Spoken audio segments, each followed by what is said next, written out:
Hi, everyone. We're going to get started in just a minute here.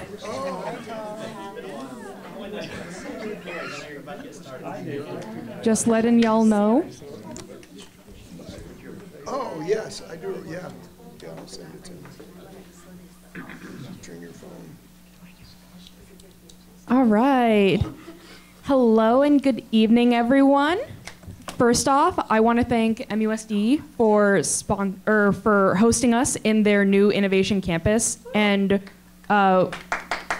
yay!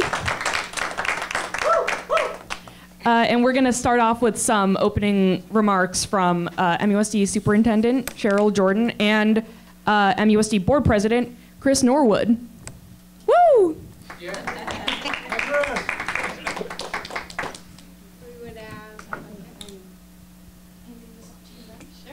Thank you. Okay. You said I have to lean in? A little bit into the mic. Okay. All right. Well, welcome to our innovation campus. This is phase one that has been completed. We're very excited to have you here this evening. This is actually our first official community event. And so when Josh asked about having the spotlight here for this event, I said, you know, we're not really ready yet to rent out facilities. However, when he said, we really want you to talk about the Innovation Campus, myself and President Norwood, I said, we'll host you. That's how we can get you here. And this is, as you can see and feel and experience, the fruition of a vision that we've shared with our board, and President Norwood will speak more about that, I'm sure, and also with our community. So for those of you who don't live in Milpitas and weren't here in 2018, you don't know that Milpitas Unified passed the third bond, which happened to be the largest bond in our school district's history of $284 million. And we had the largest percentage of voters approve a bond in our history. It was 71%. That just so happened that it was the greatest percentage of a school community in the county that voted to support a bond. And part of that was that our community members, and we have some of those leaders who were here at the time, Allison McDonald, Rob Means, Joseph Weinstein, Han Lien, Rob Jung, Tom Valori, and also Paul Ellis. At the time, one of the big things that the community talked about was we need to have another high school because Milpitas High School is so large. Milpitas High School is about 3,200 kids.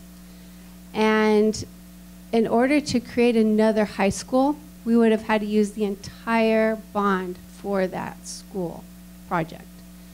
But instead, with the community, we envisioned something even greater, the possibility of creating something that represents innovation. And you are on the ground of that right now, where we want to create something that provides learners from elementary through high school, through adults, through the community, with an opportunity to experience what could be possible in their pathways to career. And so that's what the Innovation Campus is about. Tonight we are talking about affordable housing, and that brings to mind another reason why innovation and this Innovation Campus is so essential to Milpitas. Because in order to have affordable housing, you also have to have a workforce that is making a living wage. And to have a workforce that can make a living wage, you need to have learning experiences where they can see themselves, learners can see themselves in positions that maybe their families didn't have. And the only way to do that is to expose them to those experiences in business through partnerships, in governance through partnership, and institutes of higher ed through partnership. Partnership is what makes this an innovative place to be. And partnership is why I said yes to inviting San Jose Spotlight as an organization that brings in other people who could be prospective partners with MUSD in our innovation. Now with that, I would like to introduce our board president, Chris Norwood. And I would be remiss if I didn't introduce one of our trustees, Rob Jung, who is here with us tonight, City Council Member Han Lien, who is also a former board member, and you're going to meet Council Member Anthony Fan. President Norwood. Thank you, Superintendent Jordan. Well, good evening, everyone. My name is Chris Norwood, as she had mentioned, a longtime Milpitas resident, graduate of Milpitas Schools, and the current board president. The Milpitas Unified School District Governing Board of Trustees welcomes the San Jose Spotlight, community leaders, elected officials, and distinguished panelists to the MUSD Innovation Campus to discuss a topic that is critical to public education, civil servants, and residents in need. We strongly believe that in order to ensure the academic programming, the career readiness, corporate professional development, early childhood education that we desire to occur at the MUSD Innovation Campus, the regional housing crisis needs a long-term solution. So once again, my introduction here and excitement about this event is short and sweet. I'm looking forward to hearing the panelists and taking things away that we can support or consider supporting within the Milpitas Unified School District Governing Board of Trustees. Thank you once again. Have a great evening, everyone.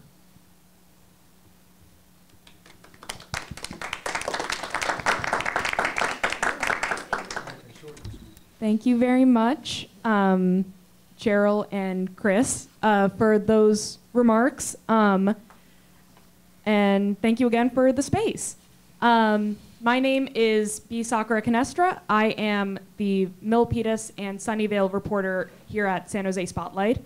And I'd really like to welcome everyone. Thank you very much for coming out to our first event being hosted in Milpitas. And tonight, it's going to be a forum on affordable housing, as was mentioned, affordable housing in the city. And I also want to say a very special thank you to our sponsors of this event, the Housing Authority of Santa Clara County. So thank you, everyone who has joined, and all those watching at home. Following our pre-written questions, which we have a couple prepared, we're going to be taking a couple of questions from the audience. If you have something you'd like to share, there are note cards in the back that you can write your question on, and one of our volunteers here will collect them. And now I'm going to introduce our panelists. We have Matthew Reed here next to me, Director of Policy at Silicon Valley at Home. We have Milpitas Council Member Anthony Fan, and furthest away from me, we have Huáscar Castro, Director of Housing and Transportation Justice at Working Partnerships USA. So give them a round of applause for joining me up here. And I think in the spirit of talking about like partnerships, I will be upfront. I'm a little nervous, so if I trip over some words, you hear some ums, please forgive me. So I'm going to start with a question for you, Councilmember Fan. We're here today at MUSD's Innovation Campus, and MUSD has prioritized like working on housing also as a topic. How have community partnerships between the city and other local agencies like the school district been successful in producing housing? Yes, thank you. And before I begin, I want to thank San Jose Spotlight for hosting this, as well as the Santa Clara County Housing Authority for sponsoring. I think I think partnerships is the key to driving any initiative, any successful initiative, especially housing. And the successful projects that I have seen are the ones that are very community driven. We have a lot of exciting opportunities on the horizon.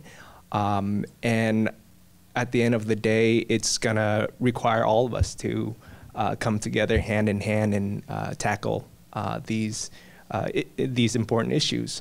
one of the projects that I would want to point out is that's coming up is 1355 California Circle. Now that is a project that I think has been driven by the demand for affordable housing, and it can potentially create around 75 units of workforce housing specifically for MUSD employees. Now that's workforce housing. It's a topic that oftentimes we don't talk about, but the aspect that is important there is the workforce element in there, and to facilitate that, we have to have that employer come in and have these conversations with us. What are the needs of, for example, MUSD or Cisco or any other key industry players for their workforce? And so at the end of the day, we gotta, the city of Milpitas is not a developer. We can only facilitate projects. We can only facilitate developments from being successful. And the best way for us to do that is to connect everyone. Thank you for that. I'm gonna now pivot a little bit to asking about developers. Matthew, like Councilmember Fawn mentioned, a fair portion of building new housing relies on attracting developers into a city to build said housing. What are some ways Milpitas could become kind of more developer friendly or work to attract more folks who want to build housing? Sure. It's a real important challenge. Because I have to, I want to take a half step back. The housing needs in Milpitas are really significant. About 40–50% of the renters in the city are rent burdened. You have 1,300 households living in overcrowded housing. About 20% of those renters pay over half of their income for rent. So the needs are real. And sometimes we, get into abstractions about what it means to bring people in to develop. But I think it's real important that we stay grounded in the fact that this is a community need. And it's part of making Milpitas whole. These are your folks, these are our folks. Okay, so how do we attract more developers? I think, really the commitment to responding to the need is the first step. Developers move places, go places, explore opportunities where they have confidence that they're going to get the support of the city, the support of the council for making meaningful projects work in that city. Affordable developers are, again, it's not easy, but they're looking for the political support of community leaders. They're looking for the cooperation of city staff. The Milpitas has recently gone through, as every other city in the state is going through, an update of their housing element, and has really made an effort to look at the parts of the process internally that could help to move things forward. But they've also made a commitment to looking at ways of creating opportunities throughout the city for affordable housing to be built, and for more housing in general to be built. So I am optimistic. I've been working in Milpitas on and off for quite a while. There's been some real progress. We went through a period of lots of market rate housing growth and not a whole lot of affordable development. And I think there really was a corner that was turned in the last few years, and we just hope we can keep that progress up. In general, though, we're falling short of the need, and so the commitment is really the key. Okay, thank you. I kind of want to stay in this topic of we're going to stay on the topic of encouraging building of housing, but I want to toss one over to Huascar. and say like, right now Milpitas has seen production of housing mostly, I believe, around the transit center, which is an issue I think we've seen in a couple other cities, is the location of affordable housing, where it can be built. Do you know how the city can kind of work to encourage development of like a wider area of the city?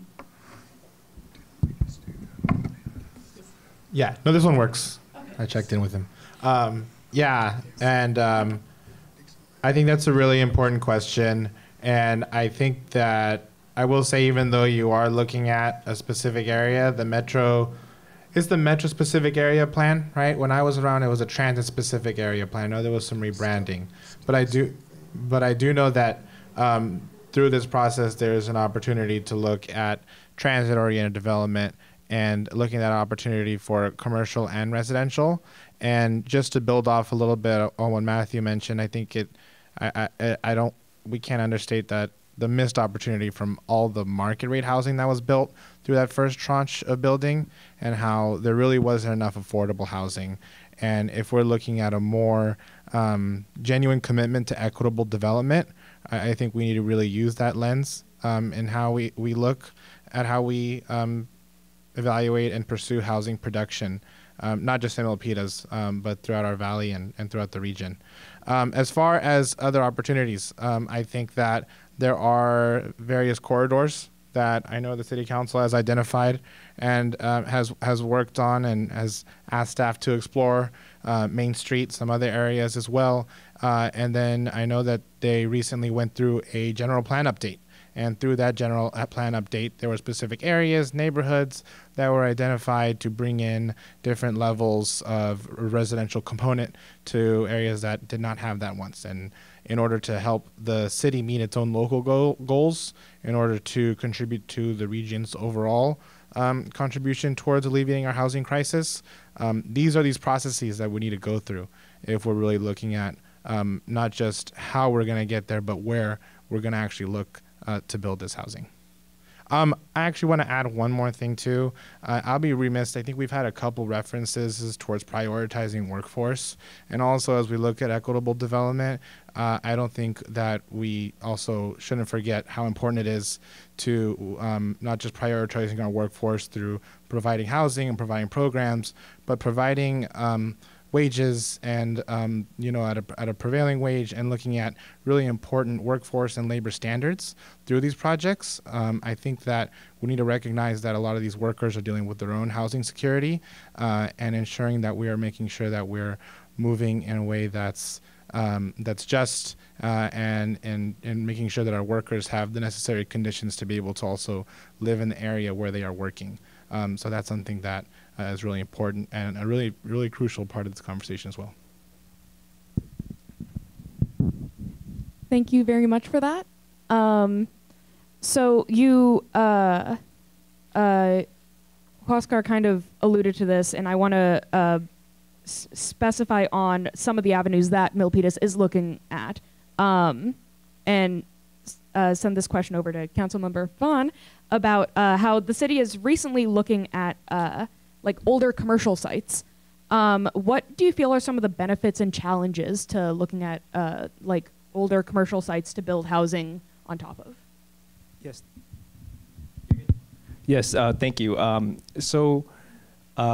The city is currently conducting an housing opportunity district analysis. And so we're identifying parcels that might make sense to rezone to allow for additional residential use.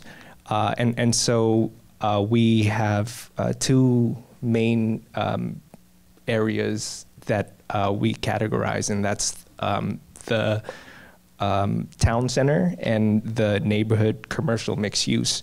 A huge benefit would be to revitalize some of these aging commercial corridors. But the bigger benefit, I think, is to have the people there. People want to be where people are, And to have people where the activity is, that's a huge value proposition, and it's gonna bring a lot of revenue to the city, and second of all, obviously, it's gonna increase the housing stock, which is what we ultimately want. Now, there's gonna be challenges, as with any long-range planning initiative, but at the end of the day, I think the biggest challenge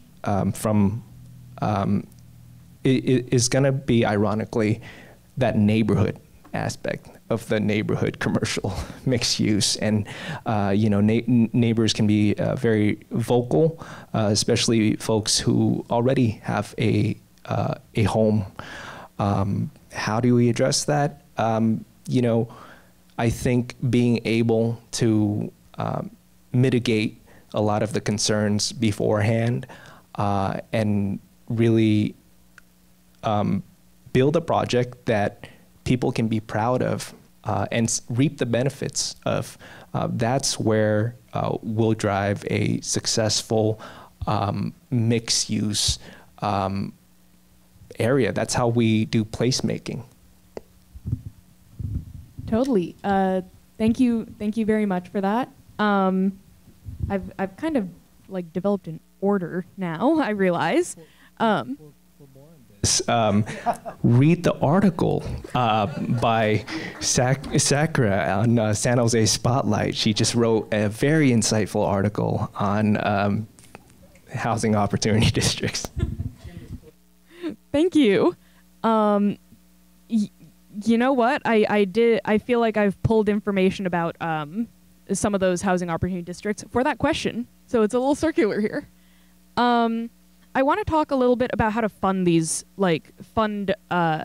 projects, though, and kind of incentivize through funding the development. So I have, for Matthew, a question about how has Milpitas been utilizing external funding sources? Has the city kind of been where could that utilization be improved, and how well has that utilization been going of external funding resources to incentivize? Sure. So, we've alluded a couple of times to the development that happened sort of in the first wave. And at that point in time, the city did not have an affordable housing strategy. Mm-hmm. Since then, the city has adopted what we call an inclusionary housing ordinance, which basically says if we're going to build market rate housing, we should integrate a portion of it and make it accessible to more people in the community. So that was a really important step, because that doesn't take outside money. What it says is let's leverage the value that a great city like Milpitas has with a prime station area and really strong communities, leverage that value to create more opportunities. So that's one, because it leverages the private investment and the value that Milpitas has for people that live here. It's very difficult to fund affordable housing without a local match. There's state funds, there are county funds. It's really important that there is a local piece of that puzzle. So that has always been a challenge for Milpitas. There's not a tremendous amount of local money. There are some fees that come in through this inclusionary program, and that has really helped to open the door to some projects. But it is a constant challenge. What I would say is that it's a challenge everywhere. And even cities that have resources are struggling to find enough. So it's important to think about the resources in multiple ways. When we change the zoning, we create an opportunity that makes it less expensive to do the right thing. When we look at the processes that the city goes through to approve projects, there's ways of creating cost savings there that allow us to leverage stuff that's not just money to make things more effective. We still need more money. We need it all over. The good news, and I think this is going to be a challenge for all of us, is that there's broad recognition that we need more money. And so there is an expectation that there is going to be a bond in all 9 Bay Area counties that will be on the ballot probably in 2024 that will allow us to collectively make a commitment to supporting our ability to continue to build affordable housing. In the past, Santa Clara County has been a leader. This is an opportunity to get everybody to play their part and really, lean into this collectively, because we know it's a regional challenge that we face. All right. Thank you for that. I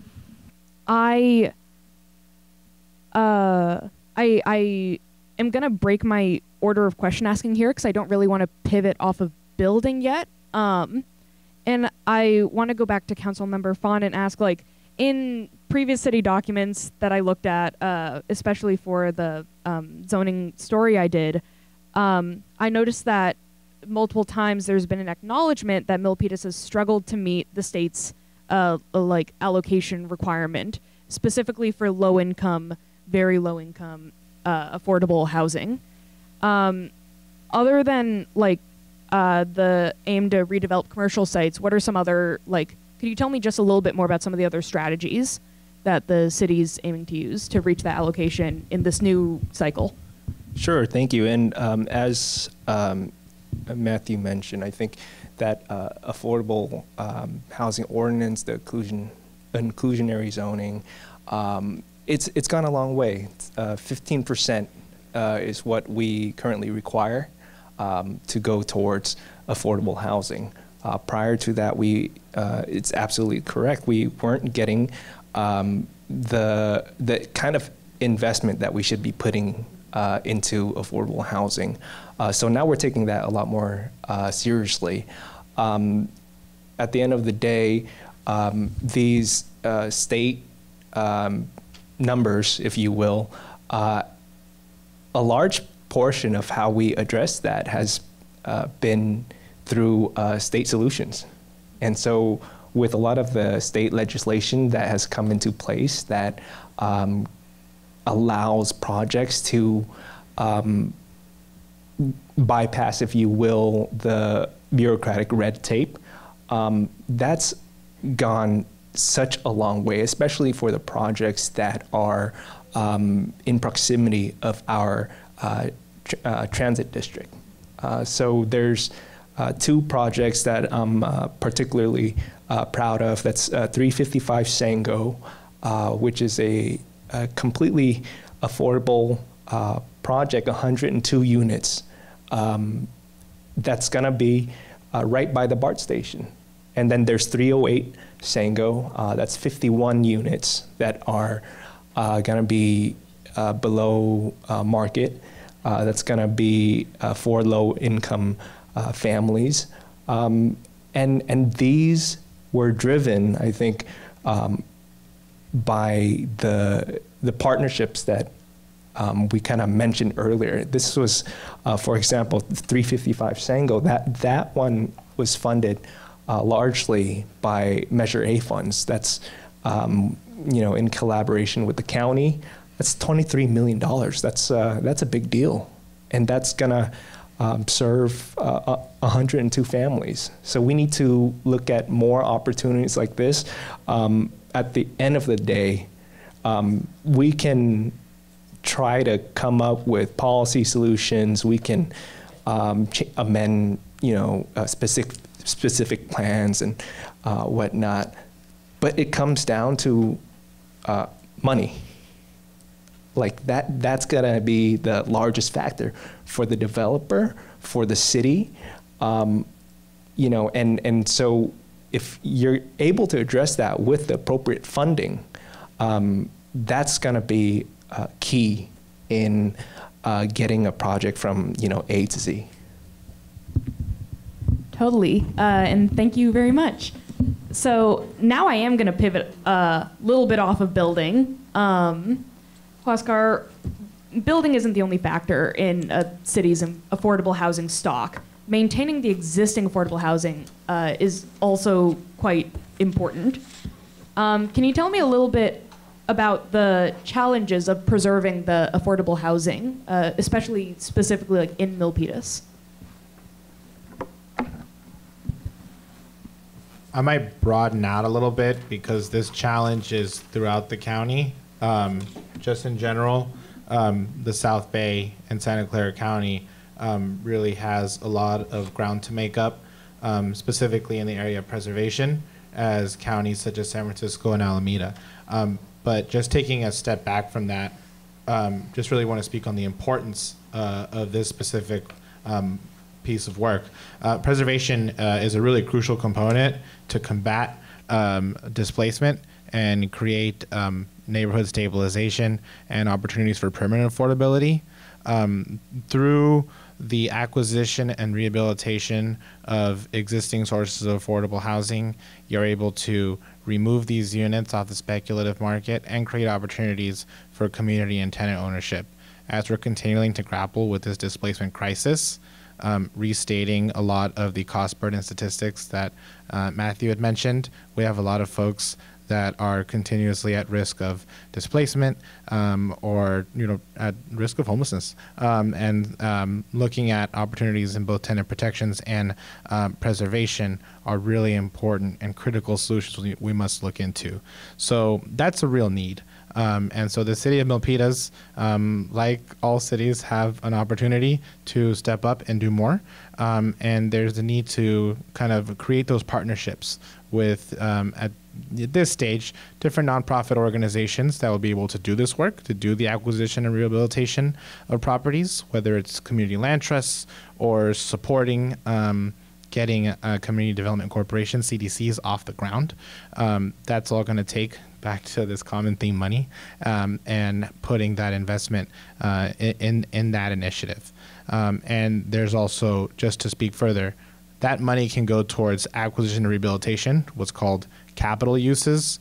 But because of how much ground we have to make up to actually get this work started and going, and moving at scale where we're able to preserve a significant amount of units, there's a need to have flexible funding for technical assistance and capacity building. Let's say we have an organization that wants to do the work, but still needs to have the skills and capability to do that. Maybe hire a consultant, maybe start getting to a place where they can get some staff. We need to provide funding for that level of technical assistance and building that capacity there.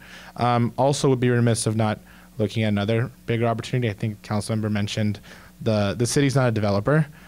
There are examples, or there are models throughout the world where there's other countries that have what's called social housing. So the idea that our governments are actually working on producing and preserving housing types, and our state, at the state level, actually the local representative here, Senator Wahab, passed a bill to actually start looking at this and put a plan forward and start doing a deeper dive in a study. Social housing is another opportunity and is a really attractive opportunity because you can really see how we can preserve and produce housing at scale to really start to reverse a lot of these impacts. Preservation is really important. I think that's what I'm trying to sum up here. Yeah, Matthew also just speak on this. Great. Is that working? Okay. So I just want to follow up on that with some specifics about Milpitas. That, the general point is we have very few homes that people can afford, and we're risking losing the ones that we have. They're getting older. Somebody might buy them and redevelop them as townhouses that are no longer affordable to the people who live there. And Milpitas is both exemplary and also facing real challenges. There's a large community, Sunny Hills Apartments in Milpitas, which has been at great risk because it was subsidized. It's available to a lot of folks. They are working folks. It's very, very hard to live even in assisted housing if you're not working. So. But this has been an ongoing challenge for the city of how not to lose this critical resource and displace a significant number of folks. I tried to do the math, and it's roughly 10%, 15% of all of the affordable homes in the city are in this one project. The good thing is that to this point, the city has continued to remain committed to finding solutions. And so we're at another critical juncture in which it's going to take follow through and partnerships, working both with the residents, working with, I believe, at least one now, conversations with a nonprofit organization that might come in and work with the tenants to take this property over, reinvest in it so that it is, high quality housing and preserve it as affordable into the future. So this is a really good example, and it's very close to home for you all. If we lose that, it's going to take us years at the pace that we're developing new affordable housing to replace it. And so it's really smart, and so far the city has been committed, but hopefully they're going to follow through on that to make sure that that community isn't lost, because it's a real resource for the people that live there.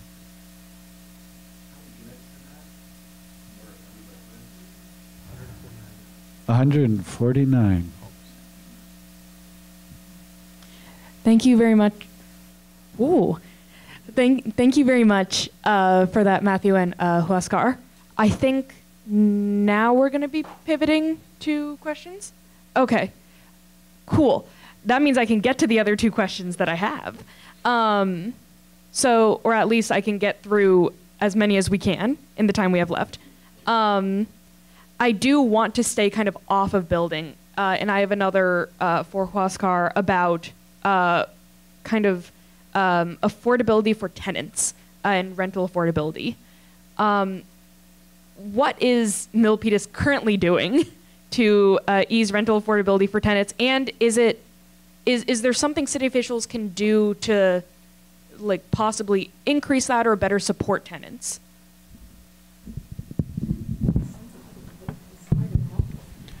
Yeah. So again, we have a lot of folks that are spending 30 or 50% of their income on rent, meaning that these are very vulnerable folks that are, one bad break away from being in a really tough spot where covering housing costs may be a very difficult decision compared with some other really necessary expenses, food, gas, medicine, etc. For that reason is why we as an organization, in partnership with so many other folks such as SV at Home, elected officials, and other coalition partners, really work hard on a slew of housing solutions, but have had a lot of noteworthy campaigns around tenant protections. And in Milpitas a couple years ago, I know a lot of folks worked really hard towards getting a form of what's called a just cause ordinance, essentially requiring that landlords give a specific reason, a good cause, a just cause for evicting someone, as opposed to having no cause evictions. That is a step in the right direction. There is more that the city can do. The city also chose to defer to a lot of statewide tenant protections. We do have baseline throughout California through a bill that was passed called AB 1482 to have a cap on how much you can charge rent for a certain amount of properties that are covered. But that is a pretty high cap compared to what's done in other cities. Other cities go above that, such as San Jose, Los Angeles, Oakland, San Francisco, and cities throughout, most recently a few in Contra Costa County, and Antioch has actually done a really good job in their campaign. So there's a lot of space and there's a lot of room for Milpitas to do more for the renters, which make up a significant amount of Milpitians. And so for that reason, I think that whether it's looking at how to expand and further our just cause ordinance, or looking at a rent cap to ensure that there's an annual allowable rent increase that makes a little more sense and is a little more tied to our current inflation.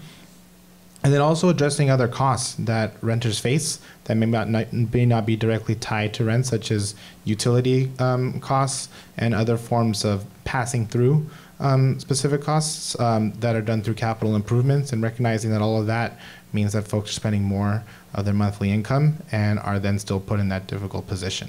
So there's a pretty comprehensive package and a deeper dive that the city can do towards better protecting and advocating for renters here in Milpitas. Okay, thank you very much for that. Yes, totally. While we're here, I think this is an opportunity to ask the council member. There recently at the state level, there was legislation that was passed that allows local jurisdictions to enforce or help support residents enjoy the rights that they are entitled to from that state law. Laws are hard. They're just pieces of paper until we make them real. And so because this legislation has now sort of empowered local jurisdictions to get involved in helping to provide information, some enforcement support around those rights that your residents enjoy, but it's going to take proactive action on the part of the council to say, yeah, this is really important. This is a big proportion of our community that really needs our support in order to take advantage of these rights that have been extended to them. So, not to put you on the spot, but does that seem like something that the city, would be able to do? Again, this is, a state law that already exists, and the question is just, does the city have a role in making sure that its residents have access to those rights? I think it ultimately it takes a majority of us to accomplish anything. If you've been following the council meetings, you'll know that I don't necessarily have a majority all the time. And, in order for things to get done in these situations is through compromise and through negotiations and deliberations and a willingness to cooperate. But such is the extent of the willingness of my colleagues. I will say this.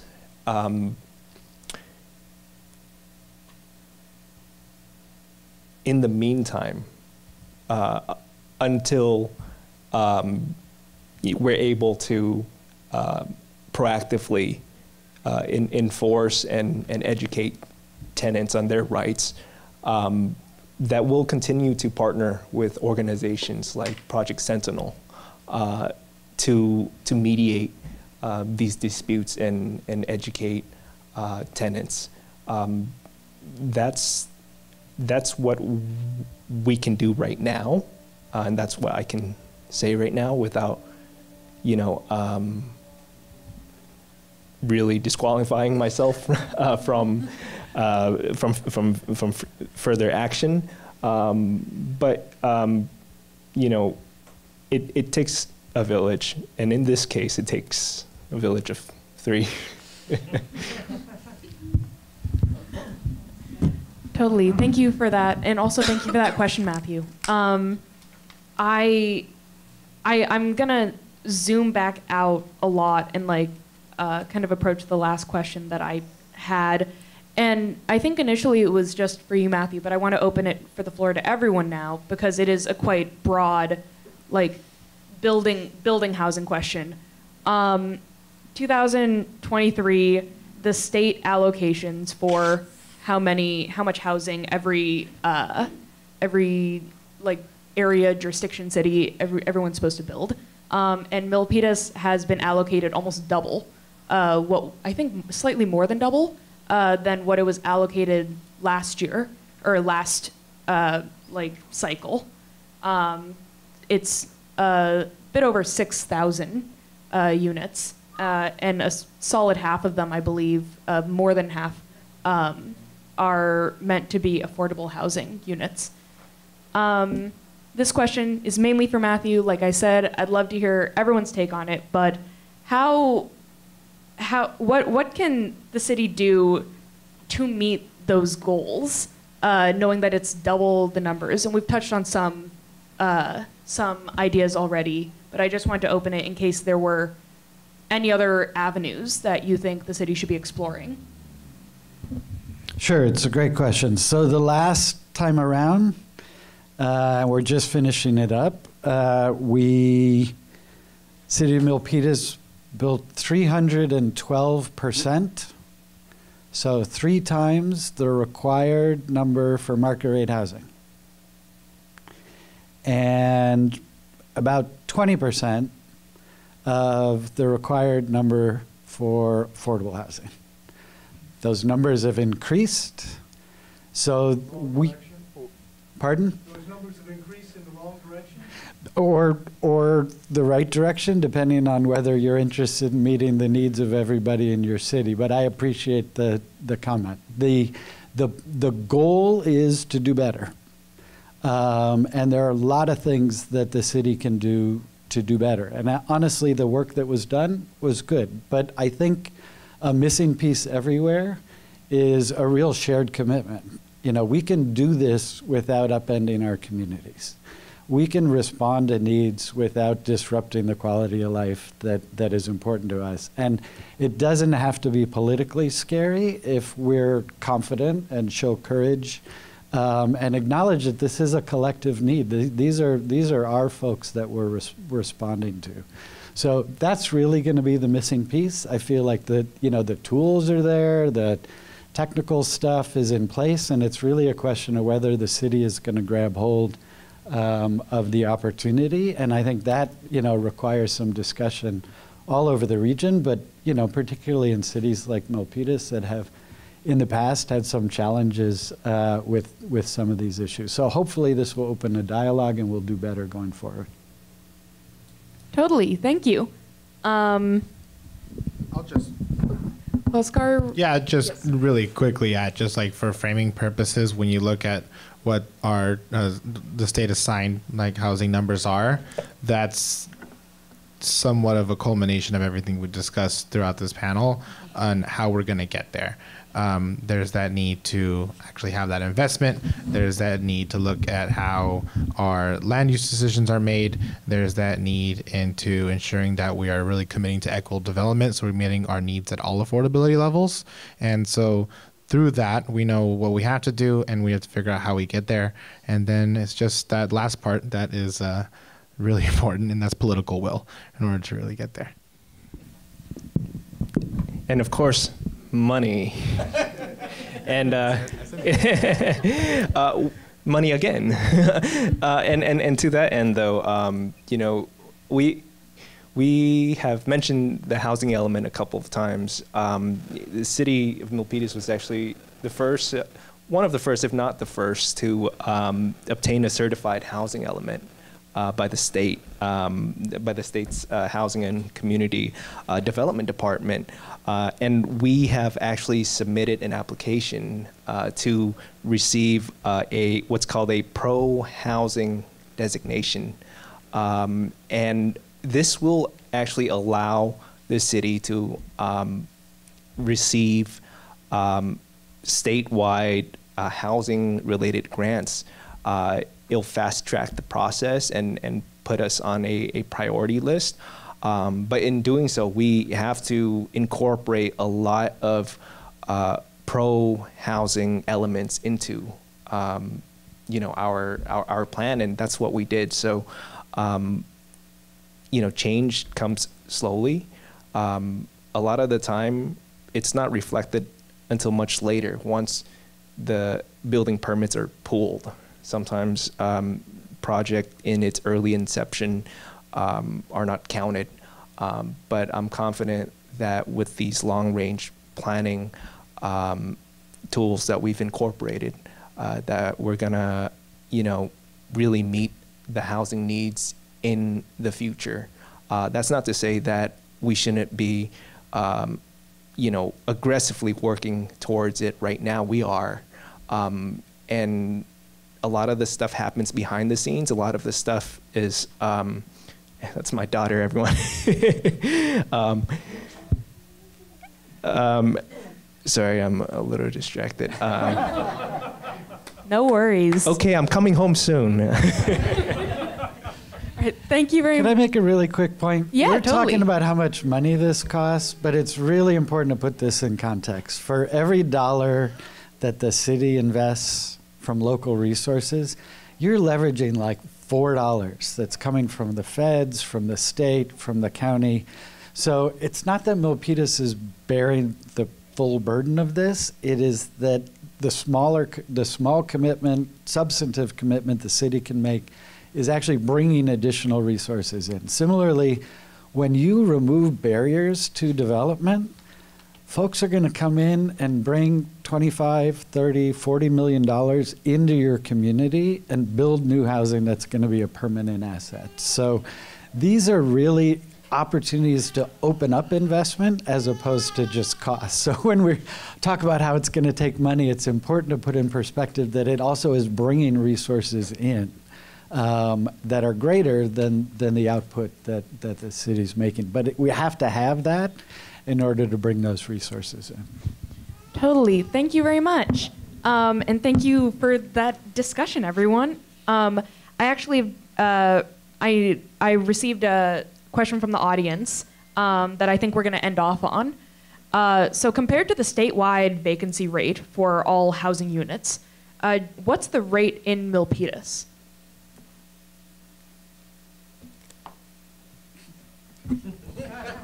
I don't know that. Do you happen to know that? Do we know contributing factors to that too in the city? Do we have any city staff in the audience? You know, I can comment on the general patterns. I think it's Totally. really important to realize that there is an overall vacancy rate, and then our markets are actually broken to pieces. So right now, the vacancy rate in the newer, more expensive housing is higher than it has been historically. And that's partly because COVID and shakeup and things moving around and interest rates. Good point. Actually, we have a forthcoming piece on interest rates. If you go to Silicon Valley @home.org and sign up for our newsletter. I think it's coming out middle of next week. The reality, though, is there's another couple of markets. There's kind of a middle market, and then there's a market which is, you know, slightly more affordable, and that one is super tight. And it never got weak during the pandemic. The competition for the apartments that people can actually afford to live in Silicon Valley is incredibly intense and means that those rents don't go down. And the vacancy rate, I believe countywide has, you know, in the last decade hasn't gotten above 3%. So I don't know what it is specifically in Milpitas, but as we look at, the market is soft and rents are coming down, at the lower end, the older units where folks are really struggling just to keep a roof over their head, they haven't gotten a break. There's no softening of that market. The demand is too high. Totally. Thank you very much for that. That is a number I'll be on the lookout for. And like I said, that actually concludes our panel discussion. Thank you again to our panelists, Matthew Reed, Councilmember Anthony Phan, and Huáscar Castro. Yay!